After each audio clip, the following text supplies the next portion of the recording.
Les damos la bienvenida a todos los que están ya conectados, conectadas eh, en esta ponencia que forma parte de nuestras actividades realizadas desde el Programa Nacional para la Promoción de la Ética, Proética.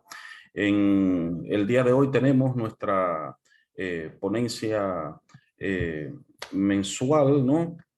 A cargo del doctor Manuel Gándara, quien es licenciado en Filosofía, máster en Filosofía de la Praxis, doctor en Derechos Humanos y Desarrollo, miembro del Instituto Joaquín Herrera Flores y de la Red de Apoyo por la Justicia y la Paz, profesor visitante en el programa de posgrado en Derecho de la Universidad Federal de Río de Janeiro, profesor en el programa oficial de máster en Derechos Humanos, Interculturalidad y Desarrollo de la Universidad Pablo de Olavide de Sevilla, España.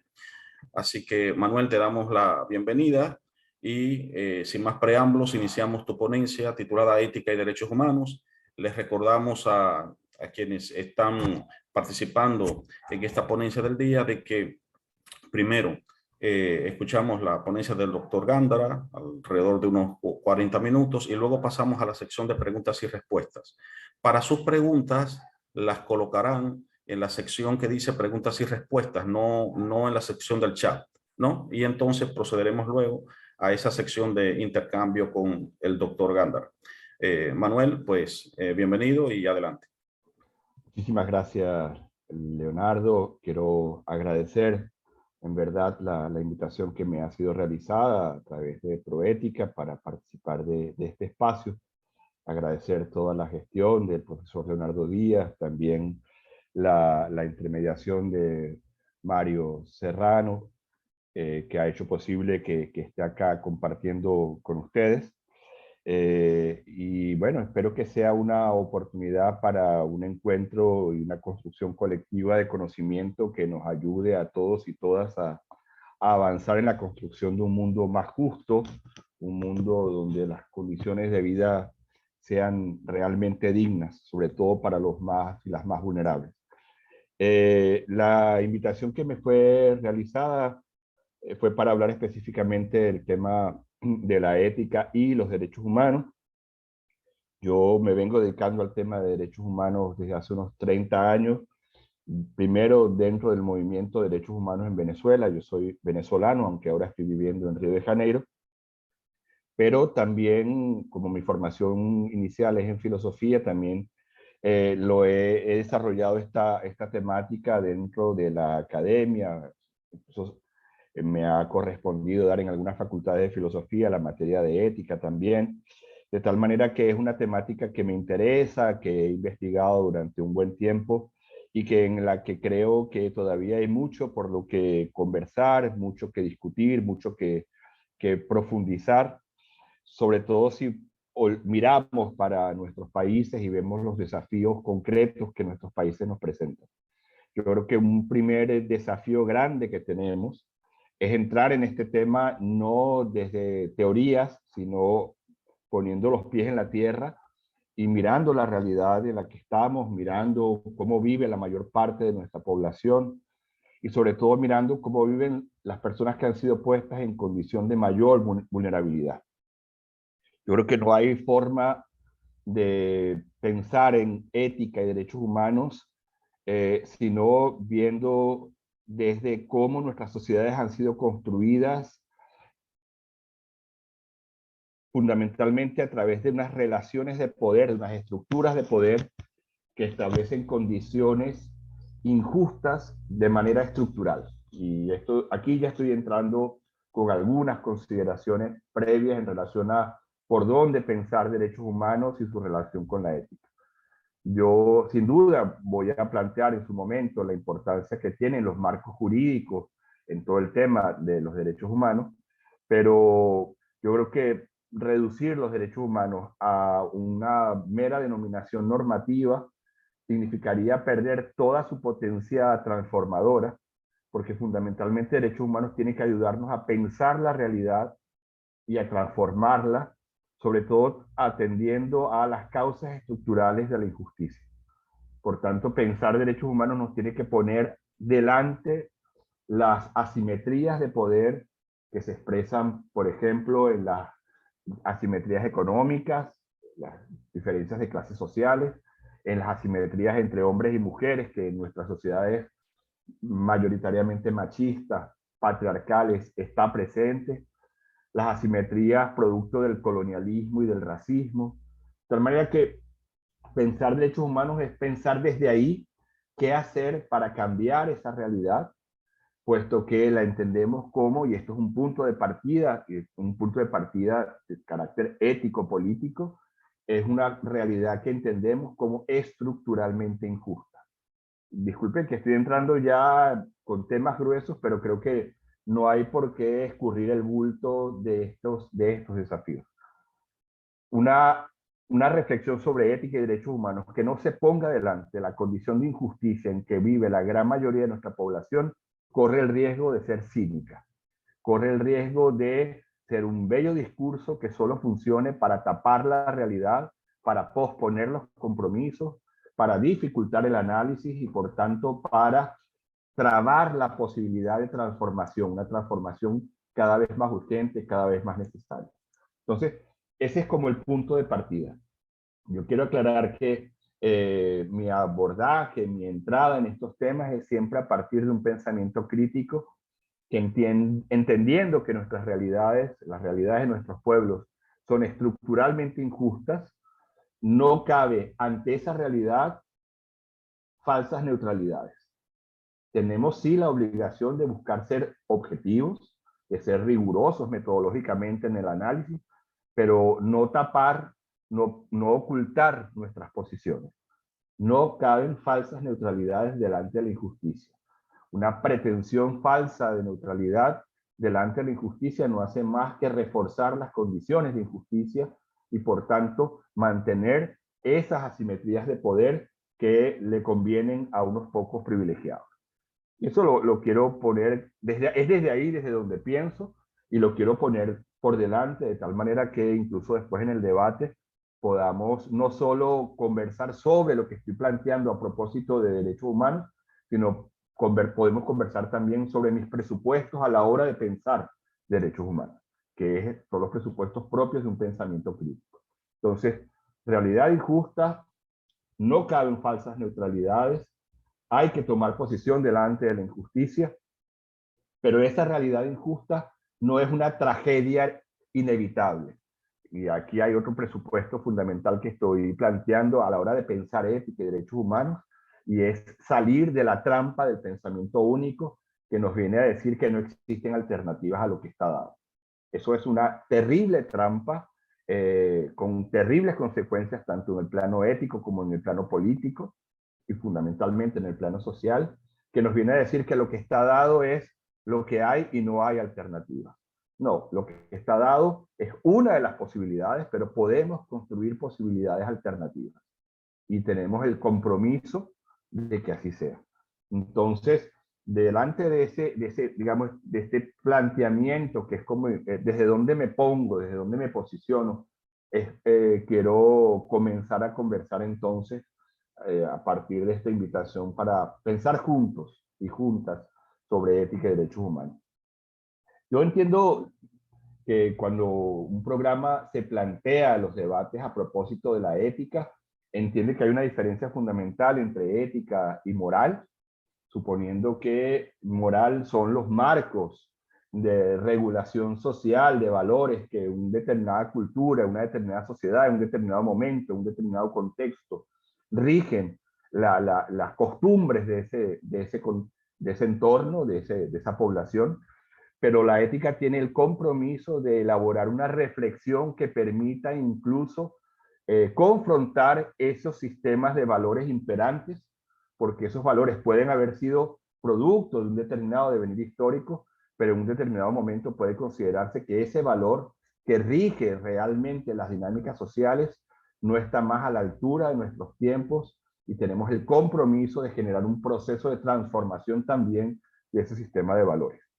No vale la excusa, bueno, es que siempre ha sido así. Bueno, la esclavitud fue esclavitud durante muchos años y no por eso era legítima, no por eso debíamos permitirla, no por eso debíamos soportarla. La pobreza injusta, la muerte por enfermedad de pobres existe en nuestras sociedades desde hace mucho tiempo. La indiferencia parece que está acampando delante de esa realidad y no por eso quiere decir que nosotros tengamos que aceptarlo. El machismo rige las relaciones sociales entre hombres y mujeres en nuestras sociedades y eso no quiere decir que tengamos que aceptarlo.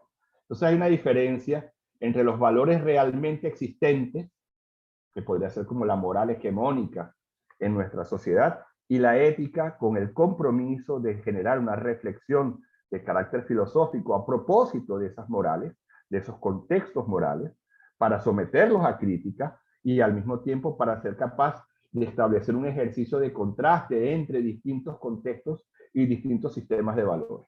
De tal manera que cuando pensamos ética y derechos humanos, nos estamos poniendo ante esa posibilidad incluso de someter a crítica, de poner en crisis los sistemas de valores hegemónicos que han permitido hasta ahora que la realidad injusta se instale y se reproduzca en nuestros pueblos, en nuestras sociedades. Me llamó la atención esta mañana, antes de participar de este encuentro con ustedes, estaba leyendo una entrevista que le hicieron a la filósofa catalana Marina Garcés, y ella hacía el siguiente, en la entrevista hacía el siguiente comentario que viene mucho a propósito de lo que estamos aquí conversando. Ella decía ante una pregunta, respondía lo siguiente: no somos libres de ser quien somos, pero sí podemos hacernos más libres unos a otros, decidiendo cómo queremos relacionarnos y por qué. Ahí está el espacio de la libertad y de la ética. No creo en los sistemas morales cerrados, solo sirven de excusa para juzgar sin comprender. Pienso que la ética es un ejercicio constante de comprensión y de imaginación. Entonces, ante ese ejercicio constante de comprensión y de imaginación sobre qué hacer con nuestra libertad, una libertad que no significa que controlamos nuestro entorno de manera absoluta, pero que sí nos permite decidir cómo vamos a reaccionar frente a lo que está dado, cómo vamos a comprometernos a transformar lo que está dado en colectivo. Cuando hablamos de ética, hablamos de un compromiso también colectivo. Y por tanto, plantearnos ética y derechos humanos viene a significar la pregunta: ¿qué tienen que ver los derechos humanos con este ejercicio de la libertad y con esta posibilidad de transformación de nuestra realidad para alcanzar, y aquí ya estoy diciendo un poco qué entiendo por derechos humanos, condiciones de vida digna para todos y todas? Y fíjense que he necesitado, así como, y quizá me disculpan la deformación profesional propia de quien se formó en filosofía, he necesitado colocar qué entiendo por ética y ahora quiero hacerlo también un poco con qué entiendo por derechos humanos, de tal manera que quede clara luego la relación entre ellos. Cuando hablamos de derechos humanos, estamos hablando no de un atributo natural. No, yo sé que hay varias teorías. La teoría liberal hegemónica viene casi que a decir que los derechos son atributos naturales de la persona, pero en realidad los derechos humanos son una construcción social, producto de los procesos de lucha de los pueblos, que han logrado ir constituyendo esas condiciones mínimas necesarias que hemos decidido dotarnos a todos y todas para poder vivir a la altura de lo que consideramos digno del ser humano. Por tanto, aquí estoy ya colocando una idea de derechos humanos que se contrapone a otras ideas. Derechos humanos es un territorio en disputa, un territorio en debate, pero en todo caso, frente a esa idea de que a lo largo de la historia ha tenido mucho poder, de derechos humanos como un asunto de la naturaleza o de derechos humanos como un asunto meramente de leyes, yo considero que es importante entender que sí, derechos humanos tiene un papel dinamizador, crítico de nuestros contextos morales, de nuestros sistemas morales, y al mismo tiempo tiene, sí, claro, un papel fundamental para dinamizar también nuestros marcos normativos. De tal manera que cuando hablamos de derechos humanos, claro que va a tener que ver con cómo establecemos un ejercicio de sensibilidad sociocultural, de educación en derechos humanos, de tal manera que la sensibilidad sociocultural de nuestros pueblos realmente se vaya transformando para que, para que nos resulte insoportable, inaceptable cualquier condición de vida digna para cualquier persona, Y claro, también va a tener que ver con cómo vamos estableciendo marcos normativos, marcos regulatorios, para obligarnos colectivamente para que esas condiciones realmente se hagan viables, se hagan efectivas. Pero todo eso va a ser producto de qué? De un proceso sociohistórico, de una construcción, de una lucha social, luchas generalmente llevadas adelante por quienes, por aquellos que reconocen en sus condiciones de vida situaciones de indignidad. Frente a ese reconocimiento de una situación de indignidad, deciden movilizarse, deciden demandar esa pauta ante el conjunto de la sociedad y logran ir haciendo visible la justicia de su demanda para que la sociedad se vaya modificando en su valoración, en sus formas de comprender, en sus formas de organizarse, de tal manera que esa demanda que puede haber venido de un grupo se convierte en una demanda asumida por el conjunto de la colectividad, o por lo menos gane el poder político necesario para incluso ser llevada ante los órganos estatales necesarios para que eso se configure en una norma, en una ley. Entonces, estoy hablando de una comprensión de derechos humanos que tiene que ver con la lucha social, estoy hablando de una comprensión de derechos humanos que tiene que ver con sensibilidad sociocultural, y estoy hablando de una comprensión de derechos humanos que también tiene que ver con un debate teórico. Yo creo que eso es importante en un espacio como este, que es un espacio de formación, decirlo, porque creemos que no son aceptables concepciones de derechos humanos que pretenden ser controladas a partir de una determinada, de un ejercicio de poder que quiere controlar una determinada idea de naturaleza humana. El poder siempre intenta controlar los discursos de tal manera que condicione también nuestras demandas sociales. Históricamente, por ejemplo, la Iglesia Católica ejerció ese poder intentando controlar el discurso sobre lo que es propio del ser humano, y aún hoy lo sigue haciendo. Muchas veces el debate, por ejemplo, a propósito de los derechos sexuales y reproductivos de las mujeres o de la población LGBTIQI+, estos grupos conservadores vienen a decir, no, esos no son derechos porque eso no es propio de la naturaleza humana. ¿Quién decide lo que es propio de la naturaleza humana? Este es un debate de carácter filosófico, el debate sobre la naturaleza humana, pero evidentemente eso es un intento de controlar nuestra comprensión de lo que es ser humano para intentar también controlar las formas como nos organizamos en sociedad. Y por otra parte, tampoco nos sirve una concepción de derechos humanos que solo venga a decir que los derechos humanos es aquello que son solo normas, es aquello que está en la norma. Las normas van a ser muy importantes para garantizar las conquistas sociales, pero no es suficiente no es conveniente que la concepción de derechos humanos se restrinja a la norma, porque eso invisibilizaría, nos haría perder de vista que detrás de esa norma hay una lucha social, que detrás de esa norma hay un proceso de construcción histórica. Voy a poner un ejemplo. Si yo digo, Iamé tiene derecho al voto porque la Constitución de República Dominicana le reconoce en cuanto mujer derecho al voto, yo estoy diciendo una cosa que es cierta. El problema es lo que no estoy diciendo. El problema es lo que estoy ocultando en mi discurso. Y lo que estoy ocultando es que la Constitución reconoce el derecho al voto porque hubo una movilización de las mujeres para que ese derecho fuera reconocido, porque hubo una lucha social de las mujeres para que ese derecho fuera reconocido. De tal manera que es peligrosa una concepción de derechos humanos que invisibilice las luchas, que invisibilice a los actores sociales, que invisibilice los conflictos sociales. Porque toda conquista de derechos significa que algún grupo de poder perdió privilegios. Y ese grupo muy probablemente va a intentar recuperar ese privilegio, de tal manera que necesitamos que los grupos sociales se mantengan con el acúmulo de fuerza necesaria, porque los derechos se conquistan en la lucha y se mantienen con la lucha cotidiana. Y si yo tengo una concepción de derechos humanos que invisibiliza la lucha, estoy quitándole poder a estos actores sociales y estoy generando condiciones que favorecerían que los poderosos recuperen privilegios en esa lucha permanente para la permanencia y la conquista de los derechos.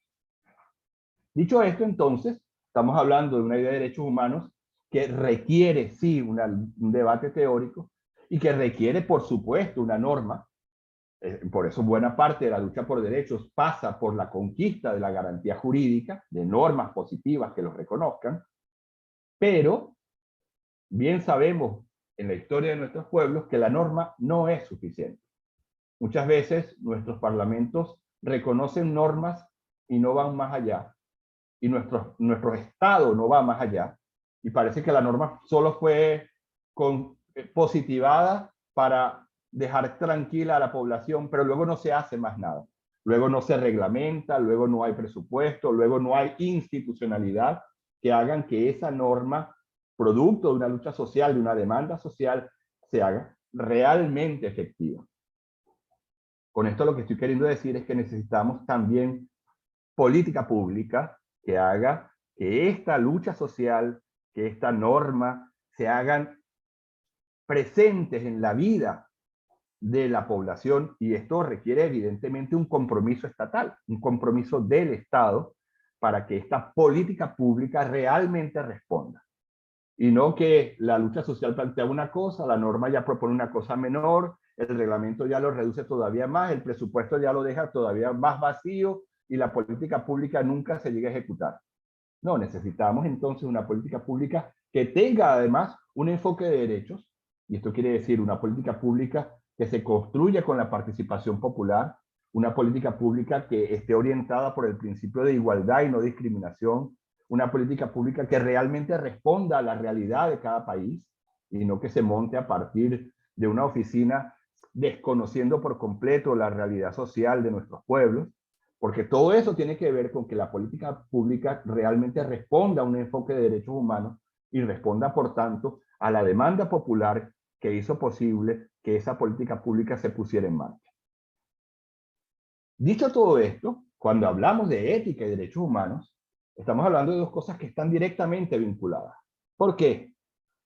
Porque los derechos humanos vienen siendo reconocidos como el marco ético jurídico de las sociedades moderno-occidentales contemporáneas. Y aquí ya estoy poniendo algunas resalvas, porque aquí hay todos unos debates de por medio, por supuesto, todo el debate sobre la diversidad cultural, en qué medida los derechos humanos son occidentales y no son realmente universales, etcétera, etcétera, todo lo que ustedes quieran, pero en nuestros pueblos, en América Latina, a estas alturas, los derechos humanos funcionan efectivamente como un referente ético, político y como un referente jurídico con obligaciones para el Estado y por tanto con obligaciones para los funcionarios estatales, de tal manera que orientan buena parte del quehacer estatal, dan un horizonte de construcción y da un criterio de discernimiento a la hora de decidir por dónde actuar. Como ustedes saben, el Estado tiene obligaciones en materia de derechos humanos.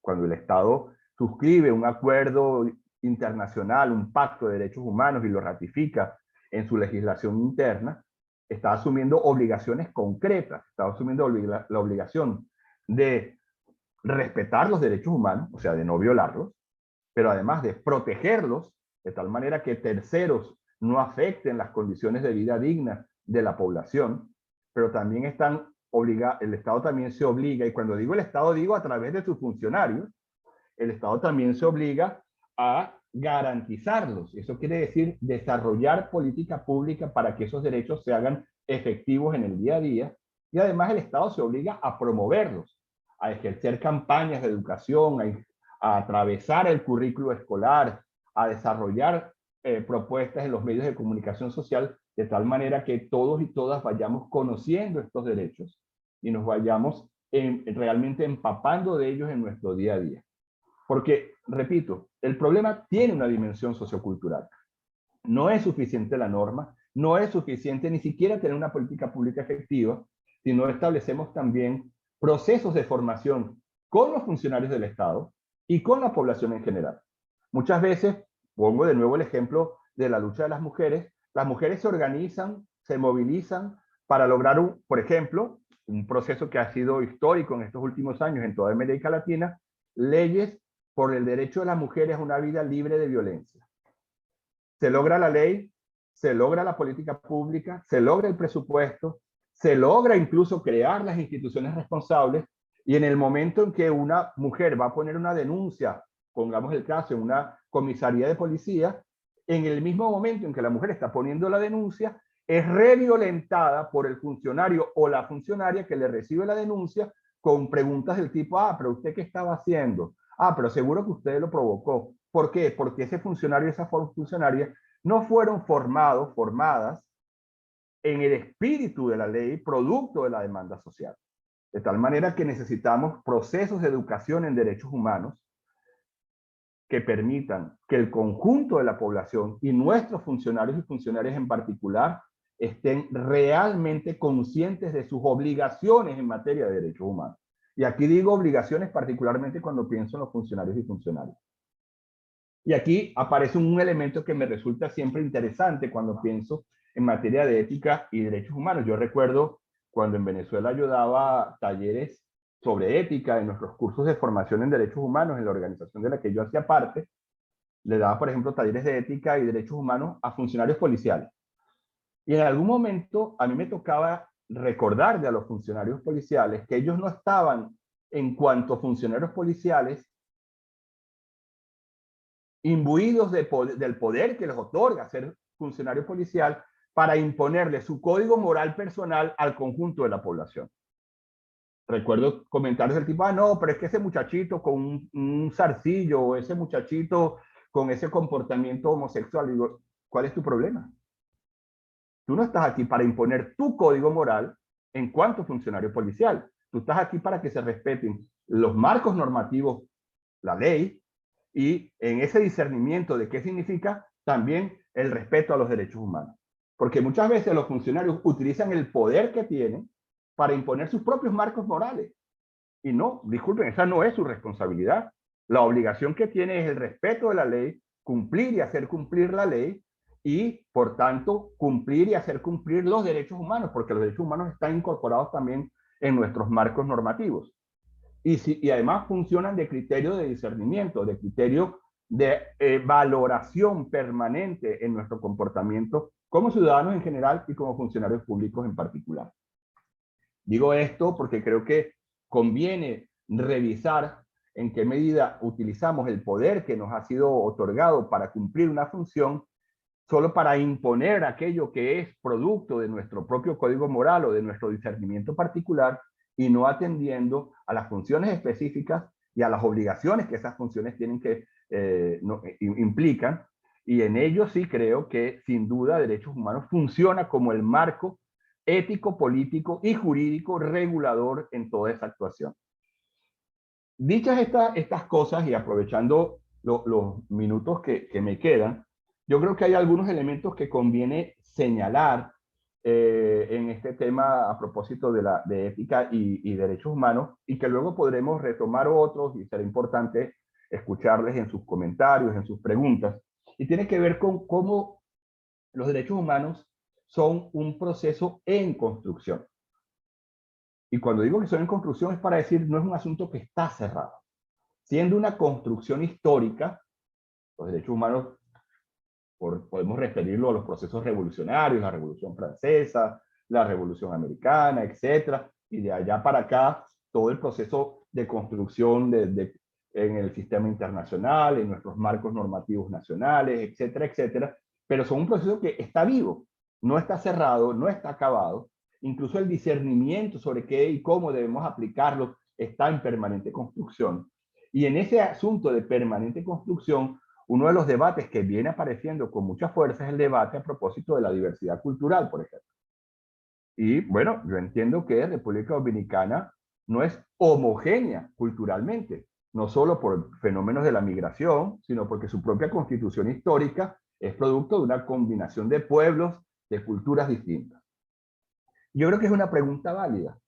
Y es la pregunta que no solo en la academia, sino en el movimiento de derechos humanos y en las propias instituciones internacionales se viene dando, de cuestionar hasta qué punto los derechos humanos han sido históricamente concebidos, uno, de manera demasiado funcionales a los intereses del capitalismo, pero sobre todo, dos, dichos universales, pero en realidad demasiado occidentales, sin reconocer la diversidad cultural que nos constituye como pueblos. Y eso hace, por ejemplo, que cuando otros pueblos pongo el ejemplo más claro, los pueblos propios del continente africano, del continente asiático, por ejemplo, los países del mundo islámico se ven confrontados con la propuesta de derechos humanos, necesitan tensionar la propuesta porque su origen es una formulación en términos excesivamente occidentales, con una concepción excesivamente individualista, no colectiva, y de tal manera que ponen en tensión esa concepción. Yo no digo esto para debilitar la importancia de los derechos humanos, sino para que entendamos que su construcción está en curso y que este tensionamiento es válido, porque efectivamente lo que no podemos permitir tampoco es que la idea de derechos humanos se utilice para un ejercicio de imposición cultural. Las culturas son fundamentales, pero tampoco son un absoluto. De tal manera que lo que necesitamos es ir avanzando hacia una construcción de derechos humanos que realmente dé cuenta de la diversidad cultural del mundo. Pero eso es solo un punto. El otro punto que me parece también interesante traer a este debate tiene que ver con cómo la construcción histórica de los derechos humanos ha estado vinculada a la formación de los estados nacionales. Digamos, han sido procesos históricos coincidentes y muchas veces eso hace que el reconocimiento de derechos se dé vinculado a la institución de la ciudadanía, al instituto de la ciudadanía. Esto ha sido así en la formulación política, en las formas de organización política de nuestros pueblos, pero esto hoy está siendo también seriamente confrontado, porque eso hace entonces que la obligación de garantizar y de respetar los derechos en algunos estados se está vinculando exclusivamente a aquellos que disfrutan de la condición de ciudadanos. Pero estamos diciendo que los derechos son universales. Entonces, ¿cómo es eso? Que son derechos de los seres humanos, pero solo se los voy a garantizar a aquellos que tengan la ciudadanía del estado en el que se encuentran. Eso es una concepción problemática que necesitamos tensionar. Yo no estoy trayendo estos asuntos para descartar derechos humanos, y esto quiero que quede claro. Estoy trayéndolo solo para dar cuenta de cómo es un proceso dinámico y es un proceso en tensión permanente y necesitamos plantearnos estas preguntas. ¿Para qué? Para realmente aportar a esa construcción de forma tal que cada vez consigamos niveles, estándares de garantía y de disfrute efectivo de derechos cada vez más altos. Una idea de derechos humanos que solo reconoce derechos a los ciudadanos es una idea de derechos humanos excesivamente corta, excesivamente instrumental a los intereses del Estado, a determinados intereses del Estado o a los intereses de determinados grupos de poder. Por otra parte, hoy también viene instalándose cada vez más en el marco del neoliberalismo un determinado discurso muy funcional al sistema neoliberal, al capitalismo, que viene casi que a trasladar la idea de derechos humanos y atribuírsela a las empresas. De tal manera que en nuestra sociedad neoliberal, de la que todos y todas estamos participando, cada vez viene fragilizando más la construcción histórica de los derechos humanos en beneficio de ¿qué? De los intereses de los grandes capitales. Entonces son asuntos que necesitamos tensionar. Y necesitamos tensionarlos, insisto, para garantizar cada vez mejor los derechos. Ustedes dirán, bueno, pero si la idea de derecho tiene tantos problemas, si es una connotación occidental, si... entonces, ¿para qué seguir hablando de derechos? Seguimos hablando de derechos porque las luchas sociales se siguen dando en términos de derechos y por tanto necesitamos acompañar esos procesos de lucha, esos procesos de construcción social, de tal manera que esos procesos realmente fraguen condiciones de vida digna para todos y todas. Entonces, el tensionamiento es válido, pero eso no significa que toda confrontación es igualmente legítima. Y aquí repito el ejemplo concreto de cuando intenta vendérsenos el cuento de los derechos en contra de las personas. Muchas veces se utiliza el discurso de los derechos humanos en contra de los derechos humanos, bajo este argumento muy funcional a los intereses del poder, y concretamente del poder económico, que viene a decir, por ejemplo, que no podemos regular la libertad de expresión de la empresa tal o cual. perdón, la empresa tiene libertad de expresión. Yo pensaba que la libertad de expresión era de las personas, pero el discurso se está modificando, se está pervirtiendo, se está transformando en función de los intereses de determinados grupos de poder. Entonces necesitamos estar atentos con estas manipulaciones del discurso de los derechos, de tal manera que sean efectivamente derechos que nos reconocemos como sociedad a todos y todas, independientemente de nuestra ciudadanía, independientemente de nuestro color de piel, independientemente de nuestro sexo, de nuestra orientación sexual, de nuestra clase social, etcétera, de nuestra religión, etcétera, de nuestra nacionalidad, etcétera, etcétera. Lo digo porque muchas veces somos expertos en escurrir el bulto de la garantía de los derechos en función de determinados marcos normativos que no son más que disposiciones administrativas y que terminan violentando garantías constitucionales y obligaciones estatales en materia de derechos humanos. Por eso cierro recuperando la idea central de esta conversación, que es los derechos humanos son el marco de legitimación ético-política y jurídica de nuestras sociedades. Ese marco está en un proceso de construcción histórica, pero ese marco ya implica obligaciones para el Estado y por tanto implica obligaciones para sus funcionarios. Y es así porque se ha entendido que derechos humanos es la manera inteligente de construir condiciones de libertad, construir condiciones de vida digna, construir condiciones de igualdad y de solidaridad que nos permitan realmente vivir a la altura de lo que nuestra sociedad entiende que debe vivir todo ser humano sin más atributos, simplemente por el simple hecho de ser humano. Eso es una construcción social, eso es una convención política, pero es una convención política que nos compromete a todos y todas y va a depender de en qué medida nosotros llevemos adelante ese compromiso para forzar incluso a las instituciones estatales si es necesario, pero para también asumir nuestro propio compromiso en esa construcción permanente. Lo voy a dejar por aquí de tal manera que podamos abrir el espacio para preguntas, para comentarios. Ustedes no necesitan estar de acuerdo con lo que yo planteé. Perfectamente abrimos el debate. Lo que sí les voy a pedir es que si no están de acuerdo, argumenten su posición, de tal manera que el debate sea un debate informado y razonado. Muchísimas gracias nuevamente por la oportunidad y quedo a disposición para la conversa. Gracias, Manuel. Recordamos que pueden plasmar sus opiniones en la sección de preguntas y respuestas. En ella hay unos planteamientos, Manuel, algunos no son propiamente preguntas, sino digamos que son confirmaciones de tópicos que has planteado. Por ejemplo, Ann Paredes dice: por lo que dices, entiendo que los derechos son una conquista histórica, política y social. En tanto conquista sociopolítica, entonces los derechos no son naturales, lo que quiere decir que se pueden perder. No sé, antes de continuar con su opinión, me gustaría que detenernos ahí, ¿no? Ese aspecto. Ciertamente, en tanto que es una conquista sociopolítica, podemos decir que los derechos no son naturales. A veces como que uno puede, yo diría que uno puede defender tal vez ambas posturas, ¿no? Uno puede decir que no, que los derechos no son naturales, que son fundamentalmente constructos, y que se van elaborando a la medida que se va luchando por ellos. Pero también uno podría defender, digamos, una tesis un poco más metafísica y decir, no, los derechos son naturales, pero el hecho de que sean naturales no significa que están ahí y no haya que ir desarrollándolos o reconociéndolos, digámoslos, ¿no? Es decir, por ejemplo, podemos, digamos, decir, el hecho de que todos los seres humanos tengamos una dignidad, eso es algo que es consustancial, es decir, todos tenemos unos valores que son intrínsecos, ¿no?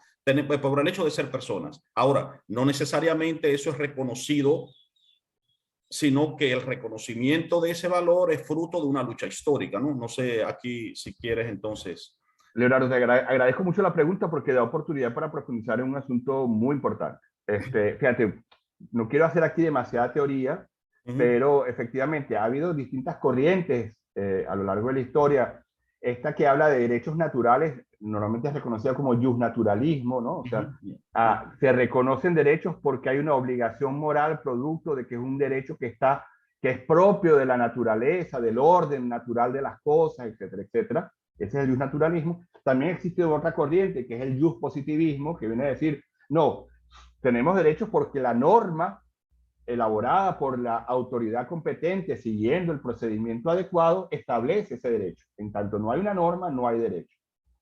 Y esas dos corrientes se han venido peleando entre ellas a lo largo de la historia. Los naturalistas dirán, sí, bueno, es muy bien la norma, pero esa norma responde a una obligación moral. Y los positivistas dirán, usted podrá tener la obligación moral que quiera, pero mientras no haya norma, no hay derecho. Y en eso se han pasado, no sé, vamos a hablar de 2000 años por lo menos. Y yo no voy a resolver ese problema aquí hoy, no pretendo resolver ese problema aquí hoy. Yo voy a apostarle, sí, a la idea de que los derechos son una convención política, son una construcción política, producto de un acuerdo social, de un acuerdo político, porque incluso fíjate, cuando la comisión que elaboró la Declaración Universal en el año 48 se reunió para redactar la declaración, salieron, después de no sé cuántas reuniones, y dijeron, aquí están, estos son los derechos, pero no nos pregunten por qué, no nos pregunten por qué son estos y no son otros. Porque para unos es producto de la religión, para otros es producto de una posición filosófica, para otros es producto de un acuerdo político, para otros es producto de su cultura, para otros es producto... Entonces, el fundamento no es universalmente compartido. No hay un fundamento absoluto, sino que hay diversos fundamentos. Entonces, y a mí me parece válido el reconocimiento de que para unos puede ser por motivación religiosa, siempre que yo no intente imponerle mi religión a los demás, y para otros puede hacer por lo que tú quieras, pero el hecho es que como sociedad hemos convenido garantizar, respetar y obligarnos con esos derechos. Y eso es un ejercicio de convención política, de acuerdo político. Hay gente que podrá decir, bueno, pero es que si es un acuerdo político queda medio frágil, medio débil. Sí. Ahí a mí me gusta la respuesta que un jurista argentino, Buligin, da, que dice, es preferible reconocer la fragilidad de nuestros fundamentos a montarnos en un fundamento supuestamente fuerte pero inexistente. Es provocador, yo lo sé, pero por otra parte yo también digo, no necesariamente que sea producto de un acuerdo, de una convención, significa que tenga que ser débil. Hay acuerdos, hay convenciones, hay, vamos a llamarlo, inventos humanos, que son poderosísimos, que organizan la sociedad, que establecen las formas del intercambio, que permanecen en el tiempo y con los que nadie está diciendo que se quiere salir de ese acuerdo. Te digo cuál, el dinero. El dinero es un invento. El papelito ese, verde, es un invento. Y tú lo aceptas porque sabes que luego el otro también lo va a aceptar y circula por eso. Organizamos nuestras interacciones económicas en base a papeles verdes que son un invento. Pero porque toda la comunidad decide mantener el invento funciona. Entonces, yo no necesito acudir a una supuesta naturaleza que para unos es una y para otros es otra, porque ese es el problema. Ah, es de la naturaleza. Bueno, pero es evidente que es de la naturaleza, porque unas culturas hacen unas lecturas y otras culturas hacemos otras. No hay un reconocimiento a priori de tal derecho, de la lista de derechos a partir de una determinada concepción de naturaleza que sea universal. Ahí hay todo un debate en el campo de la filosofía. Para decir más, la filosofía casi que abandonó el debate sobre la naturaleza humana, porque es un debate que no tiene salidas en términos de lograr consenso necesario para llegar a los acuerdos prácticos que precisamos, ¿no? Entonces, bueno, yo planteo la idea del acuerdo, pero ahí la segunda parte de la pregunta es fundamental. Si es un acuerdo, significa que los podemos perder.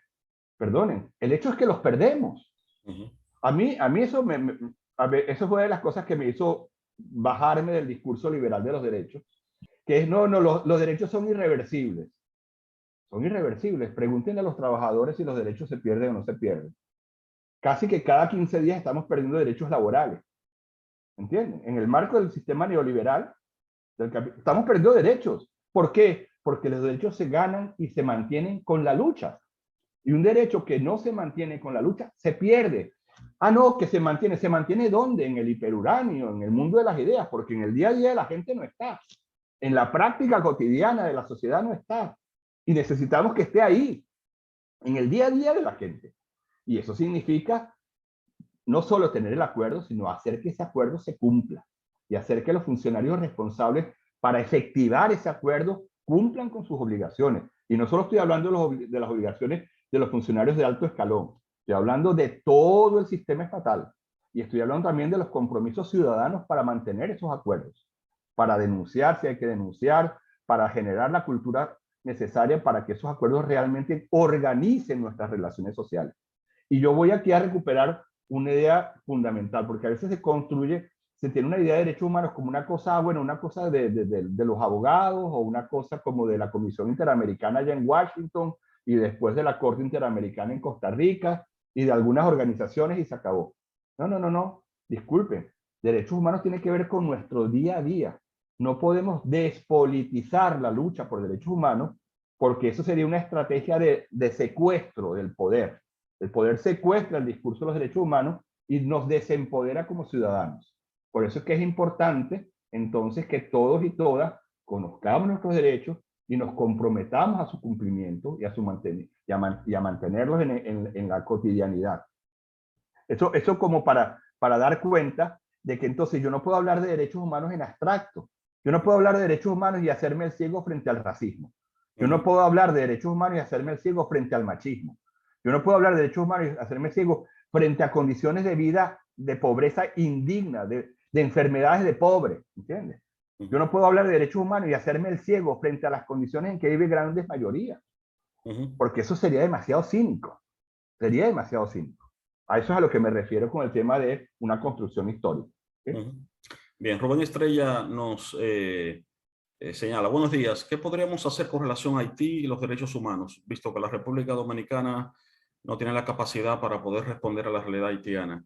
Bueno, no sé si tú estás al tanto, ¿no? de un problema histórico que se da, ¿no? Entre República Dominicana y Haití, ¿no? Tú sabes que República Dominicana recibe una potente migración, ¿no? Hacia nuestro territorio, y con respecto, como ocurre con todos los fenómenos sociales, hay una tradición, ¿no? De corte conservadora que ha señalado siempre que esa presión pues debe ser controlada, pero no es solamente el problema, digamos, de que tiene que ser controlada, sino que hay un silenciamiento de esa tradición con respecto al problema de la violación de los derechos humanos de esos inmigrantes, bajo la excusa de que, bueno, de que constituyen una carga para la sociedad dominicana. Contrapuesta a esta hay otra tradición que señala que la cuestión no es que los estados no tengan derechos a tener una política migratoria organizada, pero que esa política organizada tiene que respetar los derechos humanos, ¿no? Entonces, un poco... Sin duda mi posición es la que acabas de decir, la segunda. O sea, los estados tienen derecho a organizar su política migratoria, es un derecho del estado, sin duda. Ahora, si esa política es racista, viola derechos humanos. Y el Estado se comprometió al cumplimiento de derechos humanos, se comprometió a nivel internacional, se comprometió con su propia constitución. De tal manera que ahí hay una crítica que hacer y un elemento dinamizador. El Estado tiene derecho, incluso el deber de organizar su política migratoria, pero cuando esa política migratoria es xenófoba o esa política migratoria desconoce las condiciones de vida digna de un ser humano solo por el hecho de ser haitiano, pongo el ejemplo haitiano porque es el que ustedes están trayendo en este momento, pero esos problemas fronterizos, transfronterizos se dan en muchos otros estados, en muchos otros países, pero es verdad que ustedes tienen esa condición, esa situación histórica concreta. Entonces, yo sí creo que si bien el Estado tiene el derecho a organizar su política migratoria, esa política migratoria tiene que efectivamente estar orientada por la garantía, el respeto, la protección de los derechos humanos. De tal manera que ahí el Estado haitiano lo que tiene que, el Estado dominicano lo que tiene que hacer es coherente con sus propios compromisos, tanto nacionales como internacionales. De tal manera que no puede simplemente alegar un determinado interés particular o responder a un determinado grupo de poder conservador para desconocer la necesidad del respeto de los derechos también de la población haitiana. Y yo sé que incluso eso ha significado en algunos momentos situaciones realmente graves, por ejemplo, el desconocimiento de la nacionalidad de dominicanos, y ahí ya estoy tomando posición, yo no voy a huir de mi toma de posición, de dominicanos a los que se les negó la nacionalidad en función de un origen remoto de su ascendencia haitiana. Ujú, ujú. Muy bien. Bernardo Peña nos señala, sería interesantísimo conocer un ejemplo concreto de un derecho humano excesivamente occidental que amerite ser desoccidentalizado, ¿no? Entonces, que si lo tienes, ¿no? Es interesante la pregunta, ¿no? Muy interesante, muy interesante. Derecho de propiedad. Ujú, ujú, Y digo porque tiene su piquete, ¿no? Derecho de ujú, propiedad que organiza el capitalismo. No en todas las culturas la propiedad individual, privada, es un derecho. Puede ser colectiva, puede ser no privada, sino social. No en todas las culturas la propiedad privada individual es un derecho. Y sin embargo, para nosotros lo tenemos tan naturalizado que ni nos lo cuestionamos. Entonces, fíjate, voy a poner un ejemplo, más allá de un ejemplo concreto que ya lo puse, propiedad. Eh, cuando los pueblos, cuando se dio la Convención de Viena en el año 93, 45 años después de la Declaración Universal, se hicieron encuentros regionales previos para preparar la reunión de la Convención de Viena. Los países del mundo islámico se reunieron y dijeron, en el año 93, un poquito antes, nosotros reconocemos los derechos humanos como derechos universales, siempre que se interpreten a partir de la ley islámica. ¿Válido? ¿Por qué tenemos que, me explico? Fíjate, digo, válido por lo menos el cuestionamiento, ¿no? Ahora, si cada uno, entonces la supuesta universalidad es un poco medio un cascarón, ¿no? Porque tenemos que llenarla de contenido, pero de un contenido que sea legítimamente reconocido por la diversidad de los pueblos. Y yo no estoy con esto diciendo que tengamos que abandonar la búsqueda de universalidad, porque yo creo que es necesario en un mundo cada vez más global, más interconectado, donde decisiones que se toman en Nueva York afectan a los indígenas Yanomami en la Amazonas, necesitamos marcos mundiales de regulación en función del respeto de la dignidad de las personas. Pero cuál va a ser ese marco no puede ser definido a partir de una cultura particular o de un interés particular. Eso es todo lo que estoy diciendo es, el proceso está en marcha, estamos construyéndolo y ahí tenemos que arrimar el hombro todos y todas. Bien, Juan Bautista Ureña señala, los derechos se van consiguiendo a través de luchas sociales, con planteamientos apegados a la ética y implican una transformación del mundo actual, ¿no? Sí.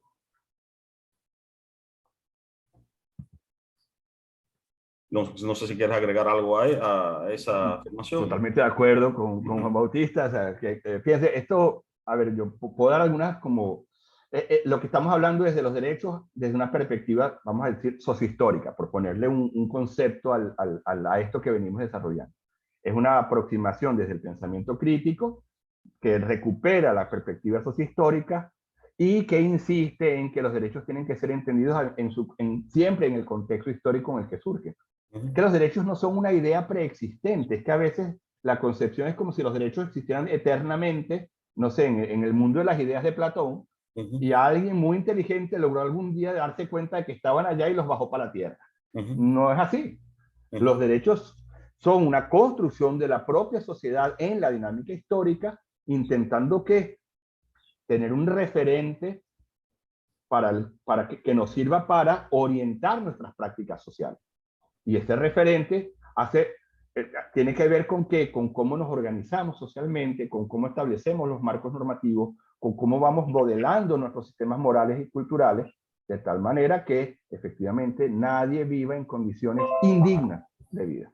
La idea de dignidad está siempre circulando en nuestro discurso, sin duda, porque es como el gran fundamento último de toda la construcción de derechos humanos.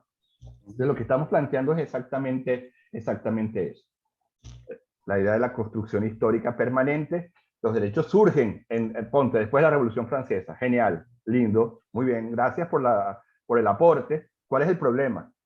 Que derechos que se dijeron que iban a ser universales, luego solo fueron efectivos para hombres blancos y propietarios.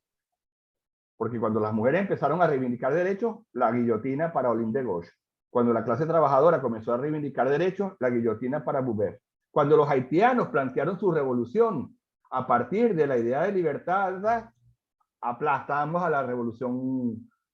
Bueno, no lo aplastamos porque fue una revolución victoriosa, eso hay que decirlo, hay que reconocerlo, pero luego ponemos a Haití a pagar una indemnización histórica, ¿no? O sea, que la idea de derechos universales como que no era tan así, no era tan verdad.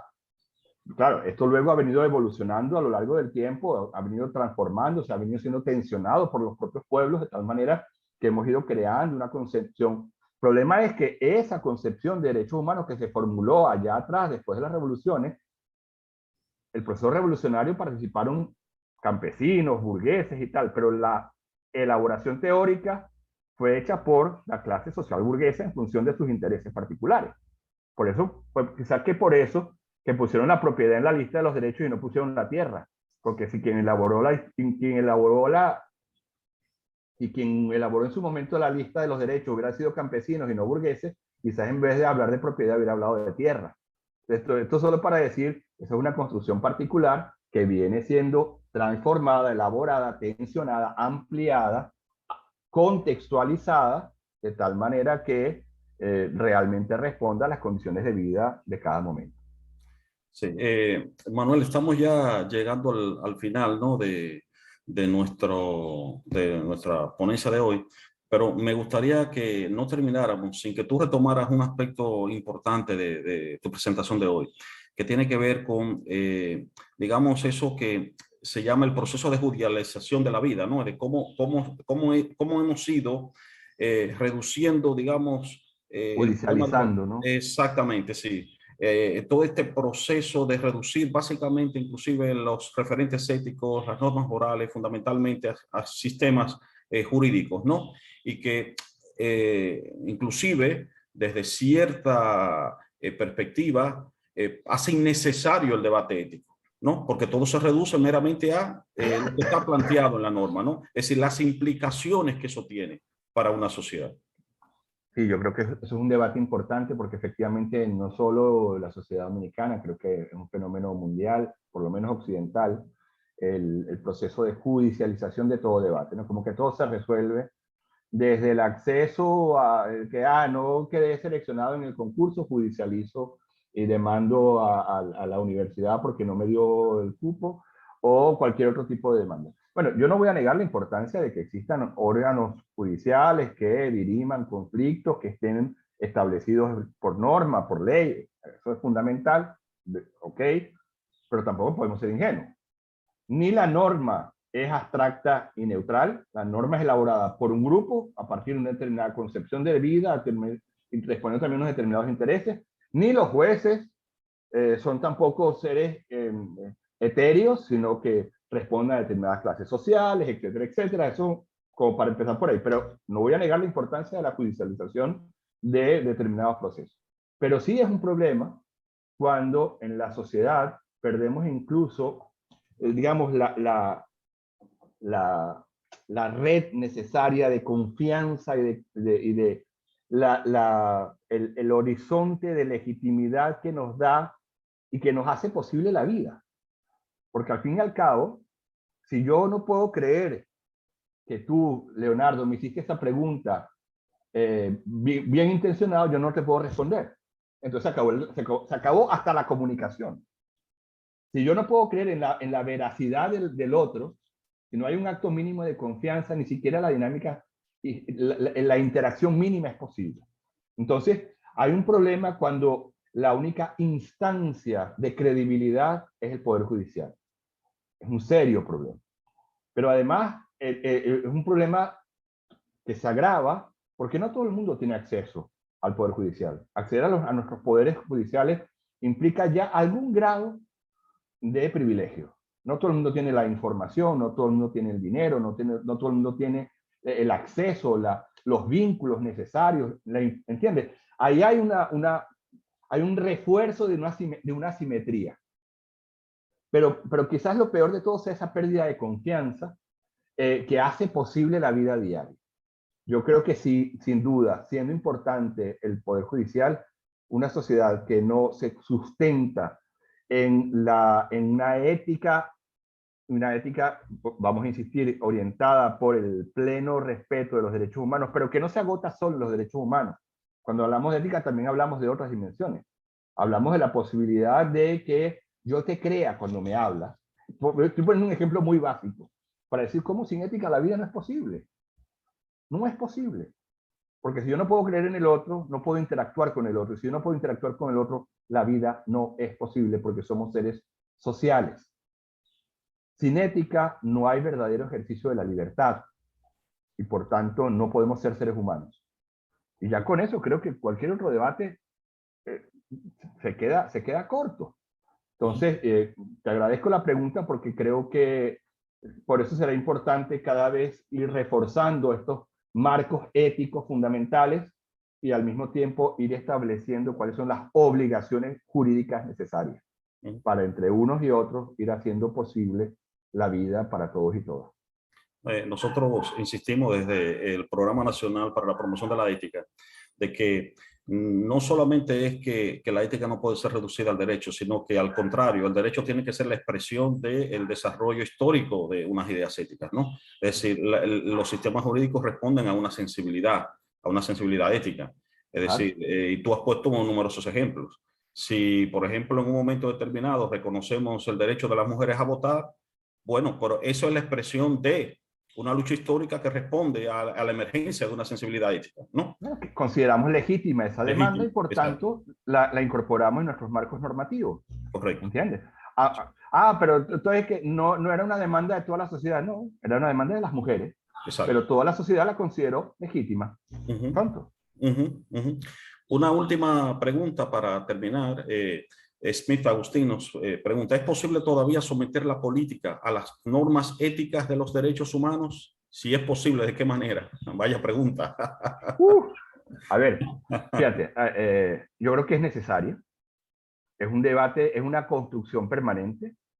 Creo que es importante ahí ver incluso las tensiones que están detrás de esas preguntas, porque no conviene una política, no conviene la instrumentalización jurídica del derecho para convertir a determinado adversario político en enemigo y quitarlo del juego político. Nos pasó aquí en Brasil, por ejemplo, a Lula lo quitaron de las elecciones pasadas de manera, ahora se sabe, fraudulenta, instrumentalizando el sistema judicial para eso, es lo que se conoce ahora como lawfare, pero al mismo tiempo hay que tener cuidado con determinados discursos neoconservadores que intentan que determinados valores de determinados grupos particulares se impongan en la organización política de la sociedad. Ahí también hay que tener cuidado. Cuando determinado discurso moral particular se quiere imponer al conjunto de la sociedad. Y por eso yo creo que es importante, porque decimos, cuando vamos a hablar de ética, estamos hablando de derechos humanos, porque no se trata de cualquier sistema moral particular. Yo puedo tener, por qué sé yo, si yo pertenezco a una determinada confesión religiosa, sea católica, evangélica o la que sea, yo puedo tener mi propio marco moral particular producto de mi pertenencia a este grupo religioso. Lo que yo no puedo pretender es que ese marco moral sea impuesto al conjunto de la sociedad. Ese marco moral funcionará, si acaso, al interno del grupo religioso. Si acaso, porque también depende de la libertad de cada individuo si lo acepta o no lo acepta. Pero lo que no puede ser de ninguna manera es la imposición de ese marco moral en la norma, de tal manera que yo imponga mi marco moral particular al conjunto de la sociedad, que es una sociedad plural, diversa y democrática. Por eso, cuando hablamos de ética, en el caso de la organización sociopolítica, estamos hablando concretamente de derechos humanos, que es lo que se ha venido llamando en algunos ámbitos como ética mínima. La ética que vamos a compartir todos y a partir de ahí, respetando los derechos humanos, cada quien se busca las maneras de ser feliz, pero respetando sus propios derechos y los derechos de los demás. Correcto. Muy bien, Manuel. Gracias por tu participación, por apoyar este espacio de reflexión, de diálogo, ¿no? Que queremos propiciar constantemente, ¿no? Por la necesidad, ¿no? De ir creando cada vez más espacios de discusión sobre tópicos que muchas veces, pues, no se discuten o se entienden que no son fundamentales cuando realmente sí lo son. Para propiciar una sociedad más abierta, ¿no? A todos ustedes que han estado conectados con nosotros, también les damos las gracias y les recordamos que esta ponencia ha sido grabada y será colocada en nuestro canal de YouTube Proética RD. Así que muy pronto podrán accesar ahí para que puedan verla, para que puedan compartirla, para que puedan discutirla. Así que les damos de nuevo las gracias. Sí, Manuel, ¿querías decir No, algo? solo despedirme, agradecerles nuevamente la oportunidad, quedar a disposición, y porque bueno, siempre es un placer poder apoyar iniciativas como esta. Cuenten conmigo y espero que haya sido fértil este Sí, intercambio. por supuesto que sí. Gracias, Manuel. Seguimos en contacto y a todos ustedes, pues les invitamos a nuestras próximas actividades de Proética, comenzando por, bueno, la del próximo mes, ¿no? Como siempre, todos los meses, usualmente la última semana del mes, tendremos nuestra charla que será anunciada por los canales que ya ustedes conocen. Así como también, pues, nuestro boletín que siempre circula y que también es otro espacio con el cual intentamos, pues, propiciar espacios de reflexión, de discusión sobre los tópicos de la ética ciudadana. Muchas gracias y que pasen un feliz resto del día.